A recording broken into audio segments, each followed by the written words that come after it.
Sup everyone, welcome back to another video. And as you guys see in front of us, we have the Luocha banner. It's coming in a few days and I can't wait, mainly because I really want to see just how good Yukong is. Now yes, I know it's the Luocha banner, but we can't help but hyper focus on this soon to be here Harmony unit.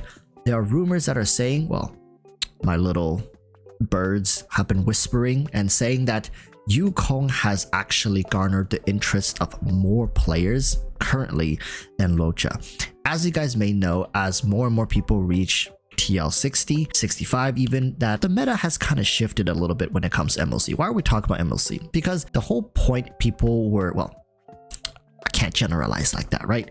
The whole point a large number of people who wanted to pull Luocha was to have a second healer for their teams to compete in the latter stages of MOC. So Luocha was supposed to be a solution to people that just couldn't survive the onslaught of the enemies. And people thought, well, free-to-plays could never one-shot the enemies and just move on, right? But things have changed a little bit. It isn't really out of the question, depending on which characters you have built and invested, to say that you can just hyper invest into one team, forgo the healer, even preservation, and just go full on buffing the crap out of your DPS to just destroy one side of the MOC. Then you play a standardized team in the second half, right? So in those scenarios, if you have the proper tools set up, Luocha doesn't seem as good anymore, right? As a prospect to push further into the MLC. Now, yes, there definitely are those who, let's say you skipped Seele, you skipped Jingyuan, you haven't really built many DPSs because you're waiting for Blade, right? Or Kafka and you want to build a damage over time team. You got Serval built up right now, you're waiting and waiting, maybe you're building Sampo. You're just invested into future metas. Luocha could still be a good prospect, right? Especially for those who want to pick up Blade. Now, I'm going to touch on this a little bit. Don't want to get too into the whole Blade's kit and stuff because nothing is finalized. But we do know that Blade is a character that somehow plays around his HP and he loses HP. And Luocha is a character that heals once your character falls below a certain threshold. And Luocha's heal doesn't cost any skill points. So a lot of this kind of just synergizes really well with Blade. It's not like Luocha was made for Blade specifically and he won't work with any other DPS. It's just that when it comes to their synergies, they go together extremely well. However, I don't see many people talking about another issue with Luocha, and that is the fact that the man seems to scale off of attack, and for a healer who scales off of attack, people only see the upside, being like, oh my god, my Luocha is going to help me do more damage, right? Like he's going to be a damage addition to the team that actually can contribute to killing enemies faster. But people don't see the issue where him scaling off of attack is going to make him incredibly squishy, because you're not going to really be building any HP stats on him. So what's going to end up happening is that he's probably going to get one shot if his stats aren't properly optimized. And if you have Luocha on your team, he gets one shot. What was the point to begin with, right? Are you going to tell me, well then, Walrus, I'm going to bring a secondary preservation unit with him? You see, that's where the problem starts to ramp up for this character. Well, yes, if you have the perfect substats, I'm pretty sure he's going to survive the vast majority of content, not getting one shot. However, you can't really avoid those unique scenarios where, let's say, 3 enemies focuses on Luocha, bam, boom, pow, he's dead. So looking at a character like Bailu, you actually want people to hit Bailu. It charges her ultimate faster and she's hella tanky because you just stacked a ton of HP on her, right? Not the same case with Luocha. So you guys have to really understand what type of character you are trying to invest yourself into. And let's go back to Yukong. So here's the thing with Yukong. People are saying that Yukong is basically the Bennett of Honkai Star Rail. Now, I know some of you guys get rubbed the wrong way whenever I compare anything Honkai Star Rail to Genshin Impact, but understand, this is just to help people from Genshin to understand just how much praise is being given to this character. A good thing about Hoyoverse games is once these characters comes out, we have never seen a direct nerf to the characters. Now, metas could shift, but these characters and their kits, once released, are pretty much finalized. So understanding that Yukong could very much become the staple of this game as a Harmony character for years, that's right, years to come is something that I think it's worth a lot of you guys to look into. Now, is it a coincidence that HoYoverse put Yukong on the Luocha banner, with Luocha being a less desirable character overall compared to Silverwolf? That is not a coincidence. HoYoverse loves to do this. They'll put the more desirable 4 stars with the not so desirable 5 star. Not to say Luocha is not desirable, but just not as desirable as Silverwolf. So when you make your decision, you oftentimes have to pick between 2 banners, right?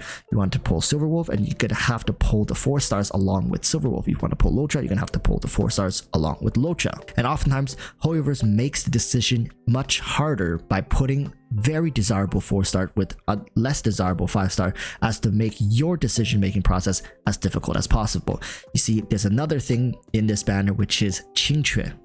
This character could be said to be a Sealer replacement, so it actually leans a lot into people who have, let's say, skipped Sealer, skipped Jingyuan, or skipped Sealer, pulled Jingyuan, so you don't have a quantum DPS very well invested or at all, right? So Qingque Eidolons are going to be huge for a lot of people who are building that quantum DPS as an option in Memory of Chaos. Not to mention, an imaginary healer definitely is a huge bonus on top of an imaginary harmony character.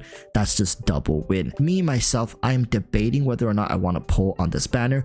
While I have a ton of characters and diversity in my account, I do think that it serves my best interest to round out my elements with imaginary. So I think there's a good chance I want to pull for this character, but we also have to talk about the weapon banner. So we'll get to that a little later, but right now the biggest concern for the vast majority of people is asking the question, do I still need Luocha if I can build a team to brute force one side of Memory of Chaos? And in my opinion, if you really wanted to do that, Yukong is going to be a very welcome addition to your account. So you see, we're back at this dilemma, is that this character likely will help you achieve an end goal which doesn't paint Luocha into the picture, but she herself is on Luocha's banner. The sweet dilemma. What is the right answer here? Well, just like always, the right answer here depends on the account you have built. Don't lie to yourself. If you don't have proper 5-star DPSs, and even your 4-star DPSs are like E0 with free-to-play weapons, pulling a Yukong, having a Bronya is likely not going to be enough to brute force one side fast enough to give your other side a comfortable clear time. But if you, let's say, have Seele and you have her signature weapon, right? You have skipped Jingyuan and you have hyper invested into Silverwolf, and maybe you have Tingyun leveled up as well, or Bronya on some off chance, it is very likely that you can just brute force one side of Memory of Chaos. Now, when I say brute force, it's not really like a cheese. Cheesing it doesn't really work, because what you're trying to do is complete it as fast as you can and not let the enemy move, essentially.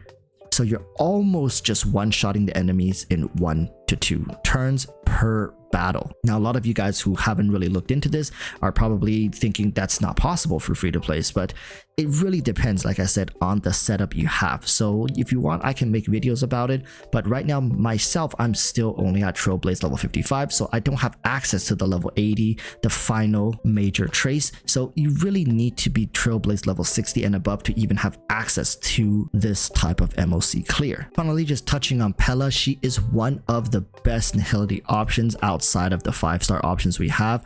In fact, a lot of people play her even though they have the 5-star options being either Wealth or Silverwolf. This banner overall has just incredible value. I would say with the 4 stars are some of the best we likely have seen, even better than the one on the Jingyuan banner. So if you guys thought the Jingyuan banner 4 stars were pretty cracked out, Luocha's, in my opinion, takes a cake so far. And when we talk about a banner's value, we can't just talk about the 5 stars. I think in most case scenarios, the 4 stars are actually even more important than the 5 stars when it comes to properly and efficiently utilizing your gems. So with that said, we're going to talk about the last bit in this video. I'm not going to fully go over his entire weapon and the theory crafting behind it right now. We'll save that for another video. But one thing we can see for sure is that Dance is an incredible Lycone, especially for people who are currently playing Tingyun. Like myself, if you've got the battle pass, you may have Carve the Moon, but if you don't and you haven't been fortunate enough to get a Dance, this is actually very important.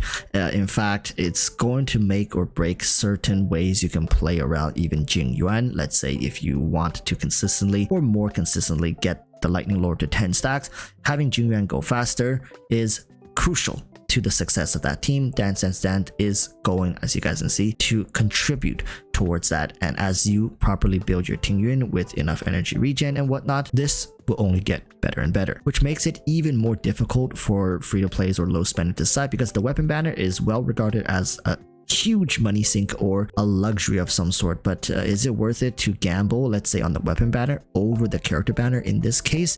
Again, it really depends on who you have invested into. If you have a Tingyuan, you have her at like multiple Eidolon, she's level 80 for you. You have her traces leveled up as well. Like, I mean, it's, to me, a really well worthwhile investment to get Dance Dance Dance. And currently, who knows, Yukong might also want to default onto this light cone. More details will be coming in the days to come, so make sure to like, subscribe, and stay up to date. I'm going to be covering Yukong, I'm going to be covering Luocha, and also sharing with you guys more meta info. So until the next time, urge y'all to stay safe, peace, bye bye.